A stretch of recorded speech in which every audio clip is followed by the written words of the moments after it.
Well, good afternoon, everybody. I'm Dr. Mike Bowie, the National Executive Director of Strengthening the Black Church. I want to welcome you to our monthly Lunch and Learn webinar. Every month, we seek to provide practical yet powerful resources that can help enhance your leadership, impact your ministries, and ultimately transform your community. So welcome to this Lunch and Learn. Matter of fact, put in the chat, what are you eating on today? What you having for lunch? Excited to have you here today. If you want to hear more about SBC 21, go to our website and you hear more of some resources. You can go to our resource page on the website and hit all of our lunch and learns that we've had in the past. And as we get ready to move forward, I'm excited about today. We have a powerful webinar today. We have Minister Terrell McTyer. Terrell McTyer, he formerly served as Executive Director of Marketing and Innovation of the Upper Room. Terrell is a minister, musician, speaker, mentor, coach, entrepreneur. He is a quadruple threat. He has a mantra. It's a sin to be good when God has called you to be great. Man, some of us settle for good, but God has called us to be great. I love that mantra. His leadership experience, skills, giftedness includes work in music, marketing, entrepreneurship, project management.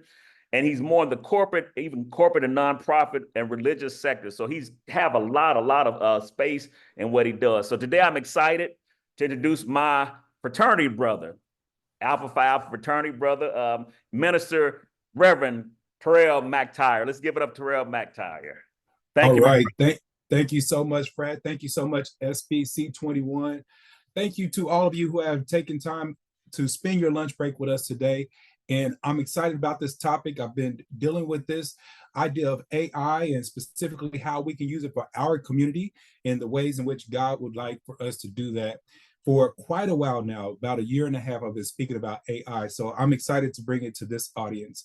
And let's get ready to get right into it. All right, let me get through this particular slide about the introduction.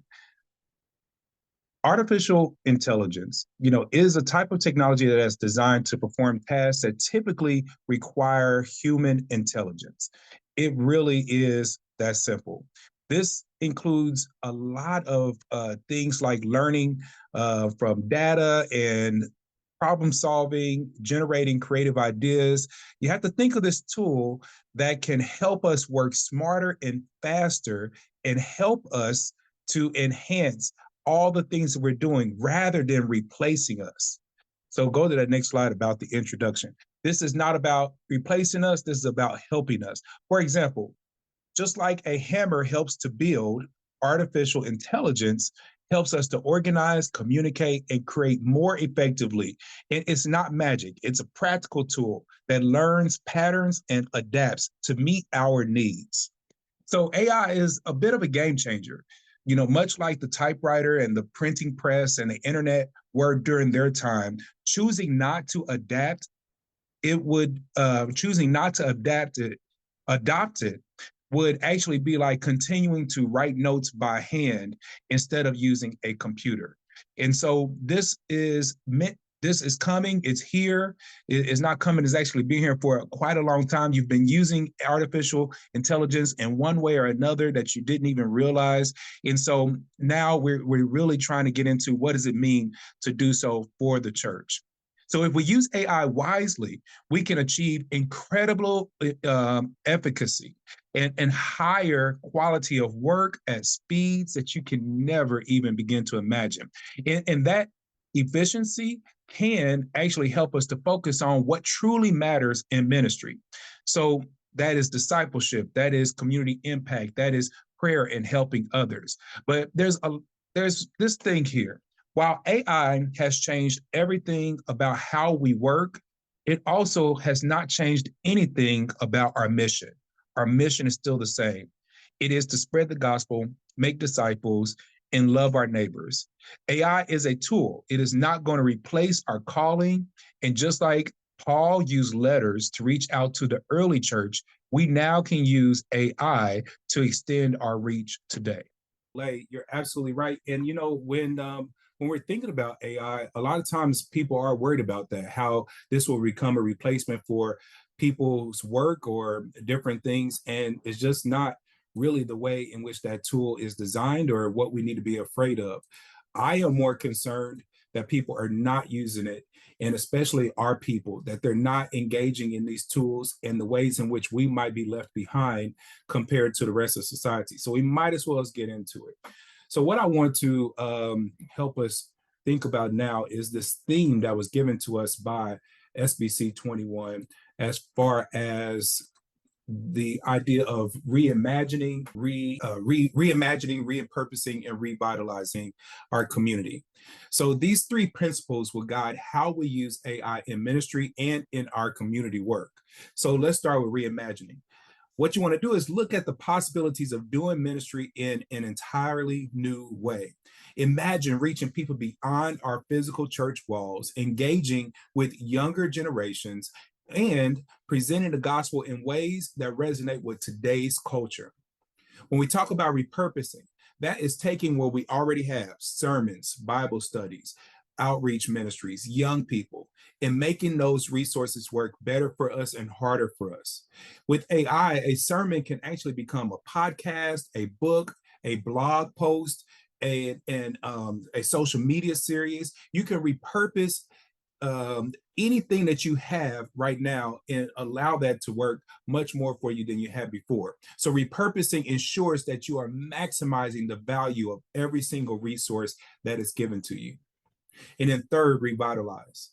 Use AI to breathe new life into ministries that feel stagnant or that are struggling. Whether it's personalized outreach to the members that are not coming around so much anymore, or better communication for events, AI can use us and connect more deeply. AI can help us and help us connect more deeply and more effectively. AI is a tool, again, not to replace our faith, not to replace our relationships, not to replace spiritual discernment. Matter of fact, they are there to enhance and like Dr. Bowie already said, we have to embrace innovation. We are needing as a church to remain rooted in our traditions and our values, but we should be able to embrace innovation in order to reach more people than we ever have before. Matter of fact, I believe, and I've always said, when Jesus said that greater works shall you do, Jesus knew there would one day be the internet. Jesus knew there would one day be AI and these tools that Jesus was limited to the place where his physical feet could walk until the Holy Spirit came. And so with the Holy Spirit and with tools like this, we are able to do greater works than ever was imagined. And so innovation doesn't mean you have to abandon your tradition. It just means that you're using the tools that are available to you to fulfill the Great Commission. So why is AI so important? There's a lot of concerns about whether AI will take our jobs or make people irrelevant. And I want to assure you, AI isn't here to do that at all. Instead, people who know how to use AI may become more effective in their work. Matter of fact, there's a study right now that shows that in the future, if you do not have AI as a skill in your job, in your resume, or as you're trying to get jobs, you will be left behind. You will not be considered. So those who are investing in AI and stewarding this resource, they are going to be given a greater advantage, and we'll see a greater return for those individuals. And think of this, AI can help us organize church data, craft personalized outreach messages, and even generate sermon ideas.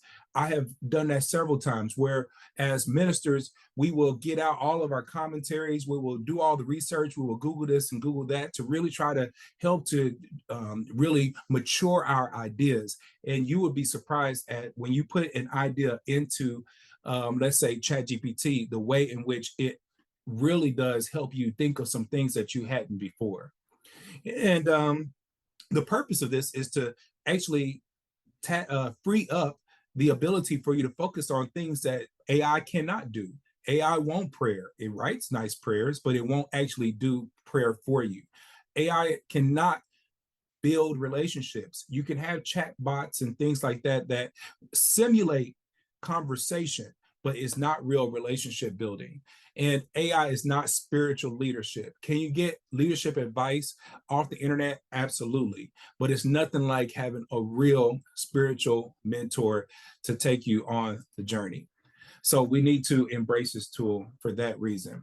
So I want to give you a formula for how to think about the purpose and the core capabilities of AI. And it's in an acronym called CORE.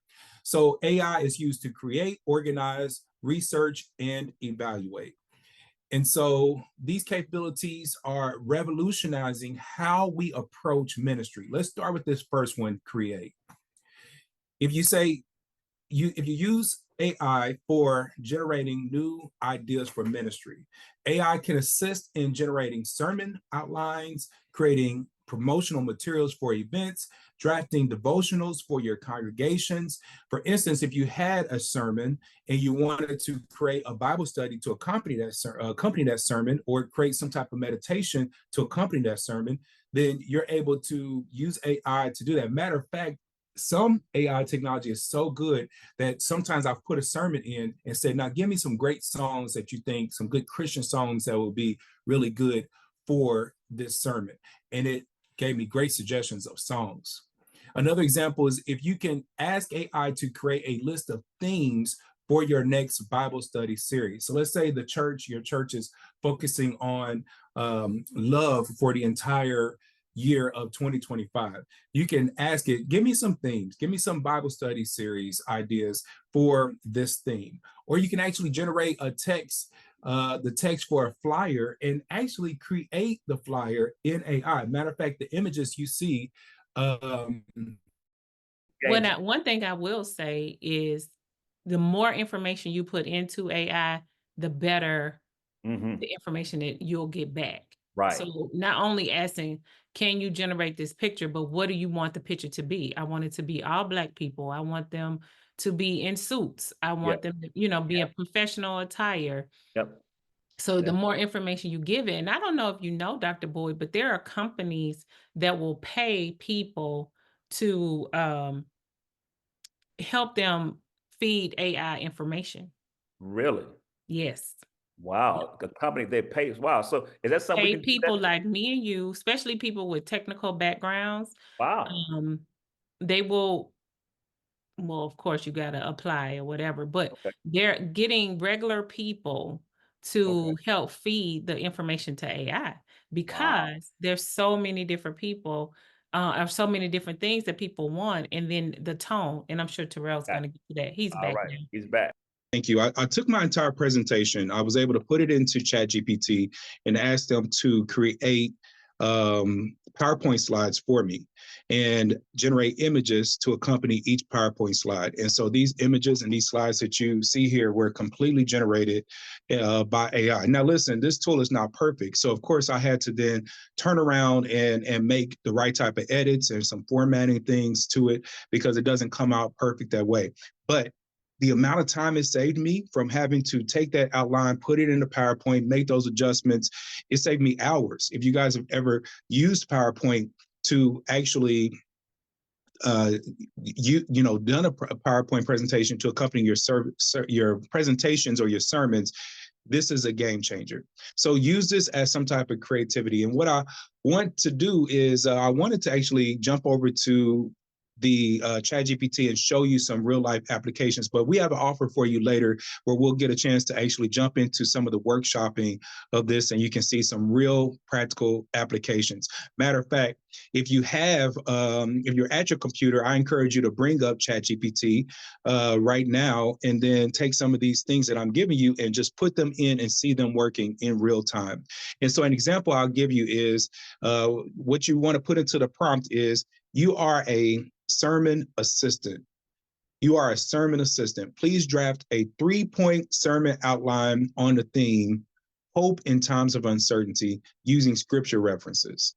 And see in 10 seconds the amount of amazing information that they give you. This is a game changer when it comes to creating and having new ideas. But remember, these tools are conversational. They're not like Google. It's not like you're putting that in and you're going to get a myriad of resources. You are actually having a conversation with the tool. And so if it doesn't give you what you want, you just say, hey, that's not exactly it. Actually, I want to change it in this way. And you go back and forth until you get what you want. All right, let me jump to number 2, organizing.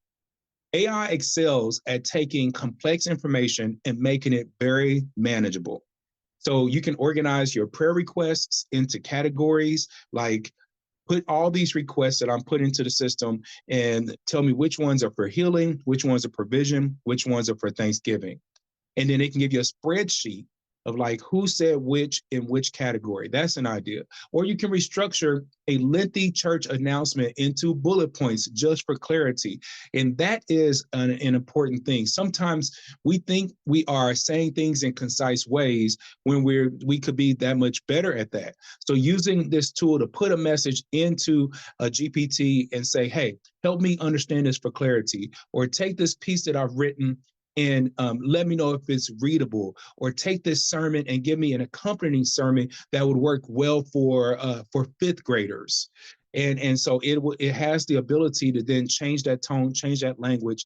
Sometimes maybe for a sermon or something that I might be speaking about, I don't use enough humor. I don't use enough, I don't make the tone light enough, or it's just too headsy. So you can put in like, what changes would I make in order to change the tone of this and make this more light, more jovial. Those are the type of things you can put into AI. And then for the organization, if you're the type of person that has to read all your notes, that is fantastic. It can organize that. But otherwise, you might just want the bullets for it. You can take the entire presentation, put it into AI and say, give me the notes or give me the outline for this tool. Number 3 is research. So with research, it is about learning our communities. So often in ministry, we are trying to do ministry things without actually sourcing the community for which we are ministering or to which we are ministering. And so AI can help us to better understand our audience. AI can help us to gather information about the community's needs or analyze some survey response we've given to the community. For instance, we can ask AI, what are common challenges faced by single parent households in urban areas? And what resources can the church offer to support them? So what it does is your church may already offer like a Bible study or an additional small group. This is going to give you 10 more ideas about other ways that you can do the exact same thing that you're already doing. And some of them might work for you, some of them may not. You can go so specific and say, now do this for specifically the Nashville, Tennessee area, or do this for not just single parents, but also divorcees. And it'll just give you a myriad of different options there. So getting that research and really understanding that community helps you to build authentic ministry. And the last thing in this core, these capabilities here, is evaluation.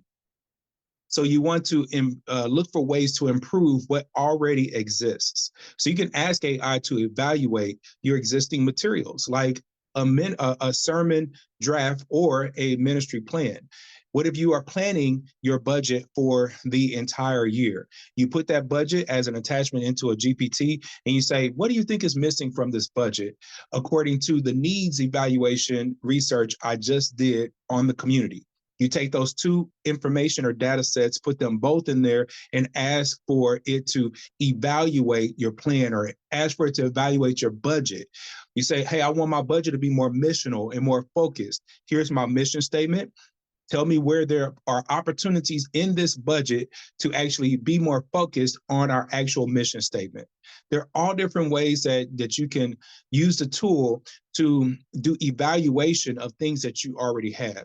Put your sermon in there, put your Bible study notes in there and say, is this actually going to be something that's understood by people who are retired, or help me understand different things. So it is able to do those calculations and those understandings in very quick ways.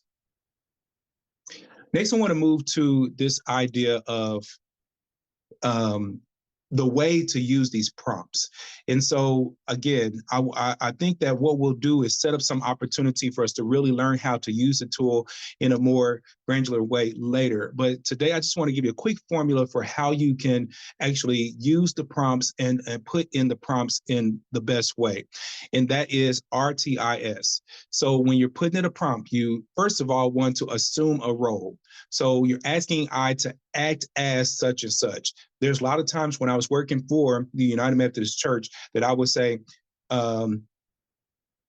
act as a United Methodist pastor. You can say act as a Black clergy person within the United Methodist Church. Act as a lay person in a Wesleyan congregation. You can do that. And what it does is sources anything online that already kind of speaks to and helps them understand what it is to be Black, what it is to be Wesleyan, what it is to be of the United Methodist Church. It is just it's not creating anything, it's organizing all that information. And so you're telling it to have a role first. The next thing is you say, now do this task. What do you want it to do? The next thing is put in this information. Here's the information I want you to source or to consider when you're doing this task. And lastly, what format do you want to have it in? Or do you want it to be in an outline, or do you want that to be paragraphical or poetic? You can actually say, now take this information and make it poetic, and it can create rhymes and prose and all those different things. There's no limit to its creativity. So an example would be, you are a church outreach planner. Create a 3-step plan for hosting a back-to-school giveaway event and format the responses as bullet points. So I want you to take a moment, if you're actually working in a GPT right now, to put in that prompt and just see how quickly you're able to get some type of great response. You can do the same thing for maybe a Christmas outreach. So try this prompt. You are a church outreach planner. That's what you're telling AI. They are the role they're acting as. Create a 3-step plan for hosting a Christmas giveaway event and format it by bullet points. Then it gives you that whole thing. You can ask it next, now help me create an email that I will send to my board proposing this idea. And it'll give you that information. Then you can go back and say, now help me to create an opportunity to email others who are in the congregation announcing this idea. So I see Stephanie probably has trying this. Okay, you are a church planter. Help me create a 3-step plan for hosting a Christmas giveaway event.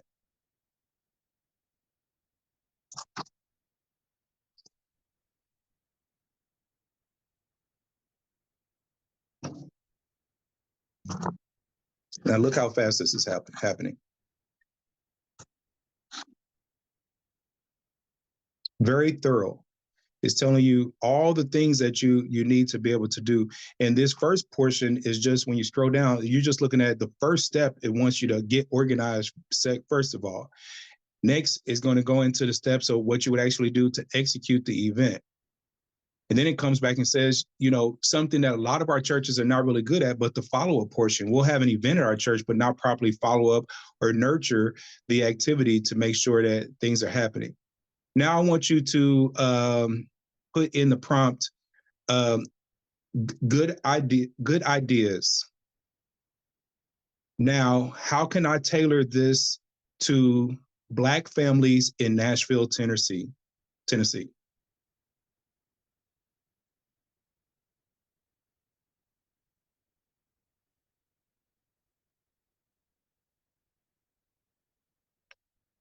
Tailoring the giveaway to Black families in Tennessee. Here are some ways in which to do that. And it starts going into aspects specifically about the Black community, like churches and organizations, helping to create authentic channels for what it's like to where we might be able to find this particular audience, and then executing in a way that it is discerning would be a part of that. So here is saying words like gospel and R&B music food trucks from Black-owned businesses. And then again, giving you a follow-up plan for what it would do to actually do this. Matter of fact, it went further and said, here are some ideas of things that you might be able to give away. Now, last prompt we'll use here is help me to create a calendar for when my team should execute these ideas. So here's an example of the organizing. So now here's all the ideas. You use it to create, you use it now to organize, and it actually threw in some research before. And maybe you tried this event last year. You can actually take the event information you have from last year, plug it in here and say, now compare last year's event to this year's event. It's giving you a calendar saying you should have started these, if you're starting these activities right now, and in this week, here's what you could be doing. And then week 2, here's all the activities you need to be able to do. And then the next week, and then I would even throw in an additional prompt, say, now using the RACI responsibility construct, which members of my congregation should do what. But thank you, Stephanie, for that idea. But you're seeing here how quickly you're able to adapt and change information and really get into some good ideation and organization using this tool. I wanted to think about a couple of more practical tools, and one is sermon prep. So I think that a lot of ministers will feel as though it may be unethical or somehow cheating to use tools like this for sermon prep. And I really discourage that train of thought, because already when we were in seminary, they were teaching us to use ideas like use resources like commentaries. And now you go online to find your commentaries. You can get all the commentaries. I have a whole bookshelf of commentaries and Bibles that I no longer need to use because I can actually do some of that online. If you go to that next slide, please. And so in sermon prep, you can use AI to brainstorm maybe sermon illustrations. I love this particular idea of sermon illustrations. Sometimes we get so, especially those of us who are United Methodists, we get very headsy and we get excited by exegeting the text, but we need examples. Sometimes people need to actually see and visualize what it is that's being talked about. So what would it look like to say, hey, give me some ways in which to practically demonstrate or illustrate this sermon. And it'll give you a few ideas. And you can say, I didn't like any of them. Give me 5 more, and it'll do that for you. And it'll keep going as many times as you need it to go. Another example would be to do this for event planning. So automating your communication for the events, sending out reminders for the prayer meetings, all these types of things. It creates that text of messages for reminders. Now, many of us have people who are sending out communications and act as administrators who are not necessarily always great communicators. And so you would think that the church secretary would be able to write a good email, but sometimes it doesn't happen that way. If that's the case, I would encourage these individuals to, before they send any type of message to the church, take that message, put it into ChatGPT or in some other GPT and say, reformat this for readability. And it will take care of being able to make sure that it is well read, there's no mistakes in it, and it's going to do what you need it to do. And the third idea is in community engagement. You can personalize messages to different groups in your current congregation, like the youth, the seniors, the visitors, because all of those have different communications or at different stages of the ministry. So you want to do something like, give it an example, it would be draft a welcome email for someone who has visited the church for the first time last Sunday, and then get that email sent out so that you're not thinking over and over and over again about what that email might be or what it might say. All right, I want to get into specifically these ideas of reimagining and recreating and revitalizing. And so we're just about out of time. And so I want to run through this very quickly. And what I'll do is I'll set up some type of way for you all to receive these slides so that you can go through this a little more slowly and thoroughly. But the first thing is, when we are reimagining new possibilities using AI. Just remember that as a core, AI can transform traditional approaches to ministry. So examples are the sermon preps, as we've talked about, having a virtual Bible study group using AI for engagement analytics, or using chatbots for answering frequently asked questions on your website. There's so many times I go onto a church website and I'm usually looking for the same thing. What time does the church start? Where is it at? Who is the minister? What do they believe in? So if you had a chat bot on your website, you could put that information into the chat bot and people can just ask that question and get those questions answered very quickly, because most of us don't have someone sitting at the church answering the phone anymore. So being able to provide those types of opportunities really does help. Let me jump to the next slide and show a few more examples of how we want to think about this reimagining piece. So you want to brainstorm. What I would like for you to try in your time is brainstorming new ways to engage, let's say, young adults in your congregation. Or if your congregation is full of, older individuals, how do I help them to have more compassion and empathy for people who are younger? Just whatever that might be, reimagining the ways in which you would do that. Then reflect on one ministry area that you think may be struggling and go into helping, using the tool to do that. And so if you come up with any ideas right now, go ahead and put those into chat. I love all the engagement that I'm seeing on chat right now. Thank you all for being able to do that. All right, the next idea is this idea of repurposing. So using AI to streamline operations and improve efficiencies. Come on now, my brothers, my sisters, my siblings. We have got to become more efficient and better stewards over exactly what it is that we are doing. It's important that we become efficient. It is biblical that we become efficient. What was that question there about plagiarism?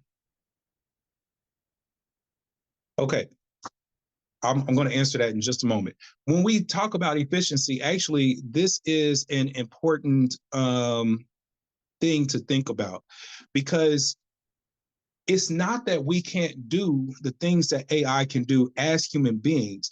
It just takes us far more time and oftentimes far more people and actually far more intelligence than some of us actually have. And that's not shade. That's just the reality that we have to understand and be aware of our capabilities and the cap of intelligence that we have. You may be great at spreadsheets. This person may be good at understanding data. This person may be good at something else. And so rather than trying to go to school, take a class, figure out how you become better at any or more proficient at any one of these skills, you can just use artificial intelligence to help you do that. So for instance, you're automating email communications for event reminders or for some type of prayer chain. You are using a chat bot to answer questions like, I've said before, your resource allocation, you're predicting audience patterns based off better planning. So you're saying this Sunday we have 43 people, this Sunday we have 52, this Sunday we had 81. Help us understand how many people we can probably expect to have in church this coming Sunday. Last year we had 105 people at our Easter service. The year before that we had 115. How many people can we expect to have at Easter this year? And just that helps you to plan and properly understand what is the best way to do this. Sometimes in my personal time, I actually would use AI to figure out dinner. I'll go and say, this is what I have in my refrigerator. Help me come up with some ideas of what I can cook for dinner, just based off the fact that I have some sliced turkey, some mayonnaise, a head of lettuce, a can of biscuits, and some apples. And it will give me several different ideas and possibly even the recipe for what it is. So you can do that too. You can say, this is what we want to try to do for this church dinner. Help us to optimize that. And then that way we're not wasting food. We're not wasting any type of thing. So that idea of really creating better efficiencies is really important. But this idea of repurposing is so important because many of us have years and years, decades even, of sermons. And that sermon still has power. Well, what could we be doing with that power? There are books in you, and I don't work for the upper room anymore, but I'm still encouraging many of you that you should be writing books. The publishing companies should be putting out way more Black content and content from people of color. And you have the books, you've been writing them for years. You just don't need to have that sermon sit on the shelf. You said it that one time and then you never go back to it. That is a misappropriation of that spiritual tool. So what would it look like to take those sermons, take those Bible studies, take those programs, put them into AI and have us generate more information? Okay, I want to address this idea of plagiarism. There is a tool called Grammarly. Grammarly is actually an AI tool. So if you've been using Grammarly for years, you've been using AI and possibly didn't even know it. What Grammarly does is helps to determine if a piece of work has plagiarism in it. So it'll go out online and see where they might be able to find if they can resource that piece of information again. This is an important thing because what we want to do when we're talking about plagiarism is not necessarily not resource or not source other pieces of information, but make sure that it's properly attributed. So if you put this information into a tool, then and you find that, you say, hey, check this piece of information for plagiarism, then all you're doing is allowing an opportunity to come back and put the actual citations in so that you can do that. Make sure that you're avoiding any type of plagiarism. But I think more than the idea of plagiarism, people are concerned about taking their information and putting it in and then other people being able to access it. That's not a thing. AI does not store that information and provide it accessible to other means. It actually is doing the opposite. Everything that AI does is sourced from something that already exists online. So if you put all your sermons into your Chat GPT, especially if you're using a paid version, which is only $20 a month, a very worthwhile investment, it's not going to share those sermons. Matter of fact, it doesn't even remember that it's in there if you close your account. And they're constantly doing purges of data. So don't worry about those types of things. It's not anymore. Matter of fact, if you are writing sermons and you're writing Bible studies, you should be putting them on your website and allowing people to access them anyway. So I hope that answers the question about plagiarism. The last thing I want to point out here is about this idea of revitalization. So it's about strengthening relationships and outreach using AI. So here are a couple of ideas. Personalized messages to members, using AI to translate into multiple languages. So many of our congregations sit in places in the community where there are multiple languages being spoken around us. So what does it look like for us to become a multilingual church and using AI to actually do this?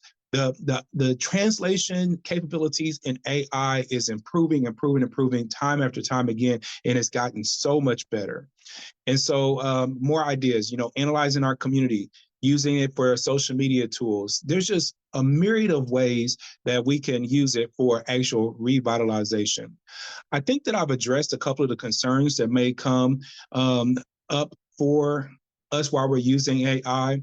And I really want you to understand that this isn't about relying on AI to do regular human elements of our ministry. AI doesn't, again, replace the relationships.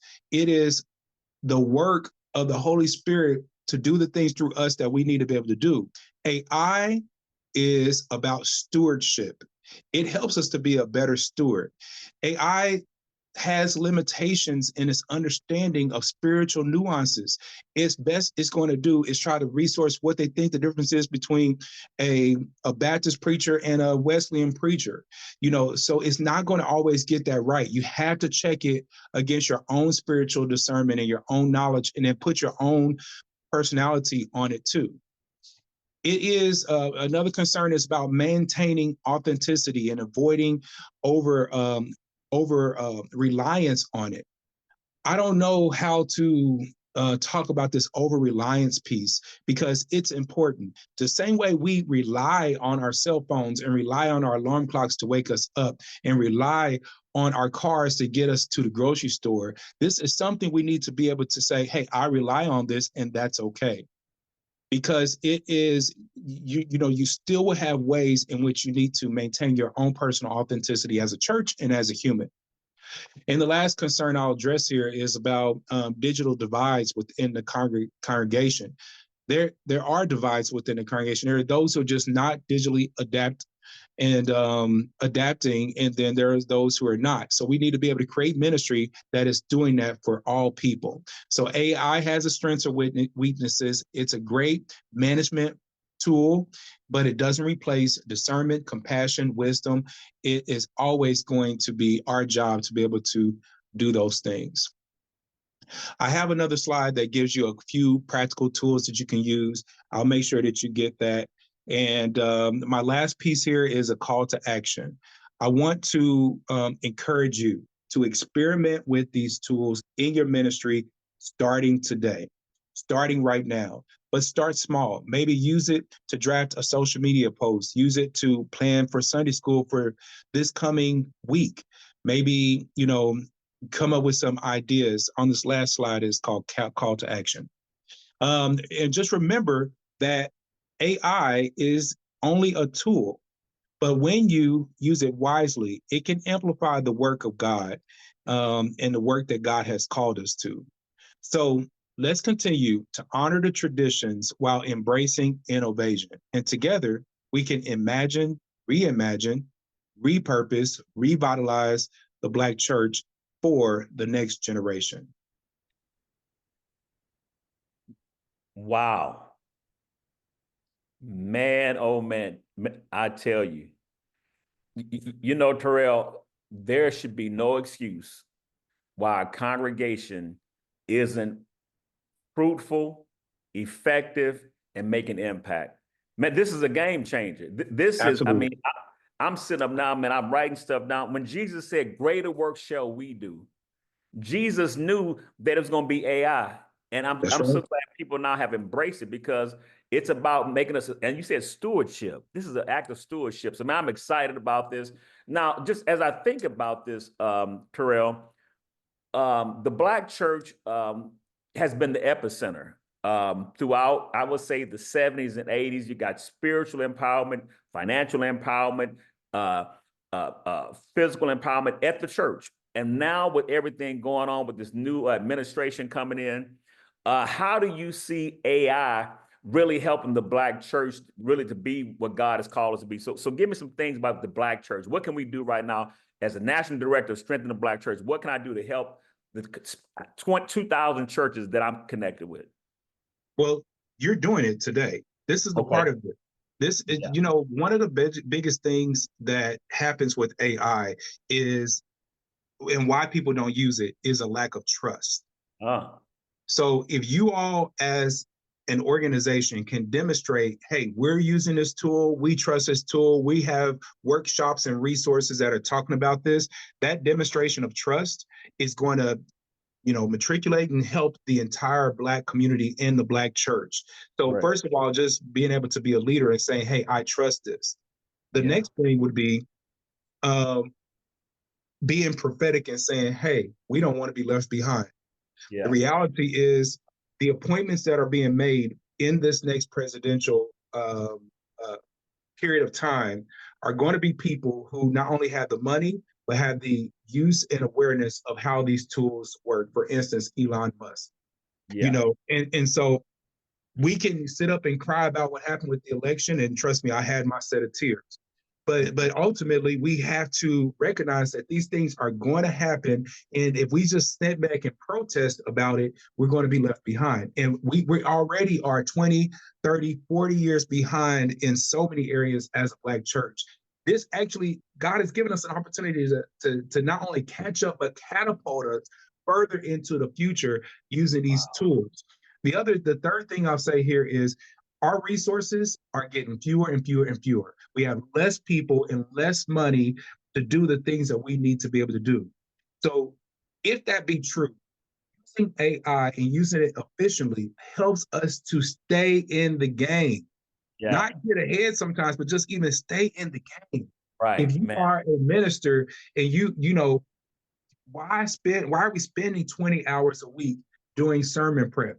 Why are we spending all this time doing things and trying to hire this person and that person when we don't have the money to do it? When there are tools that we can use like AI to help us be better resourced. Wow, man, that's great. So we got to trust, build trust, take risk, and understand that as we use this tool, we can do more with less and less financial resources. Man, this is so good. I was just thinking, as you was doing this, what would it look like if SBC 21, if we could host like a workshop, invite the Black church, invite whoever to come. But I think the Black church needs this tool to do a major shift to make us be able to engage in our communities and transform our congregations. So you think we could do like a workshop or something in the future? Yeah, I think that's right, appropriate for what we should do next. This information I gave today, and I know you're going to offer the recording on your website, and so people can go back and do some of this slower and look at the slides, take some of those prompts and really try them. But really what I would like to do is offer an opportunity for us to sit down and do a hands-on practical use of the tool. Kind of how And Stephanie so, was in the back. That was real neat. Yeah, real time. I That was appreciate her doing that. Yeah, Yeah, so yeah. that's exactly what I wanted to do, is be able to demonstrate the tool. But if we are able to slow ourselves down, take a few workshops and really look at how we're able to do that, that's super important. And Yeah. I've been working in congregational vitality work for many, many decades, helping congregations figure out what their mission is, how to be missional, how to be mission focused, how to not just survive, but to thrive. That's been my charge for almost just about a decade now. I've been doing that since I came out of the actual local pastorate. And so this tool and these tools that are there, man, if I'd had them couple of decades ago, a decade ago, to be able to do that revitalization work, to be able to understand my community, to be able to do those things, to be able to, even when I was starting business in entrepreneurship, I went to a business a networking event last night, and all of us business people were sitting there talking about how much of a game changer has been for us as entrepreneurs to be able to use AI and things like that. So yeah, let's have the workshop. Let's figure out how we can help congregations. Yeah, and I appreciate the insight. A couple of things you said. There are books, there are businesses, and there are so many things trapped inside of us. But if we embrace AI, we can impact the world, man. I mean that, and I'm ready to write another book. And this has really got me fired up. I've done a little dabbling in GPT-4. But question, isn't there a way on AI you can create your own bot? And it kind of is like the little tip. Say a little bit about that, if you can. Okay, so ChatGPT, as well as Microsoft Copilot, Perplexity, all of these tools are really what we call a GPT. And without understanding what it means to be a GPT or a language model thing, what I want you to think of is what's happening with these tools is that they're being sourced information or allowed to source data sets. Mm-hmm. And so what you could do is you could take every single thing that you want, put it into your own GPT, and create a way for people to interact with that information as if they were interacting with you or with your church. For instance, I know for a fact there have been several Wesley GPTs created since this all began. And what they're doing with those Wesley GPTs is allowing people to have a conversation with the GPT as if they were actually having a conversation with Wesley. That's a little scary, man. Yeah, well, but it's neat though. It's innovative. Yeah. Wow. It is, and that's why I said the number one thing we have to do is develop that trust, because but it's not really, again, it's not magic. It is just technology. So the same thing can do. I can actually go and create a Dr. I can actually go and create a Dr. Bowie chatbot, an Android, an avatar that looks just like you, has your mannerisms, your voice, your likeness, and your language, because there's so much out there. There's so much video of you. There's so much literature of you, and I can create a GPT or an avatar of you, and I can actually put that up and make people believe that that was you who they were engaging with. That is Really? absolutely. Wow. So, And so we do a workshop. I want you to do that. That'll be real cool. I have no problem with that. We got 2 minutes and Candi has come on. I think we got a few things before we get out of here, but thank you. This is a powerful, powerful webinar. Thank you, my friend. You're very welcome. My pleasure. Thank you so much, Terrell. That was great. And as we discussed, there is an opportunity for us to have we will have a workshop in January, but we want to know if this is what you guys want. So if you'll click the link that's in the chat, let us know if you are interested in an additional workshop that will be interactive.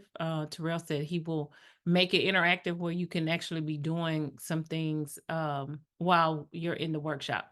Also, Thanksgiving is coming up. Happy Thanksgiving, everyone. I hope that you have an opportunity to relax, eat, and be with those that you love, including with being by yourself if you want. But also remember that Giving Tuesday comes after Thanksgiving.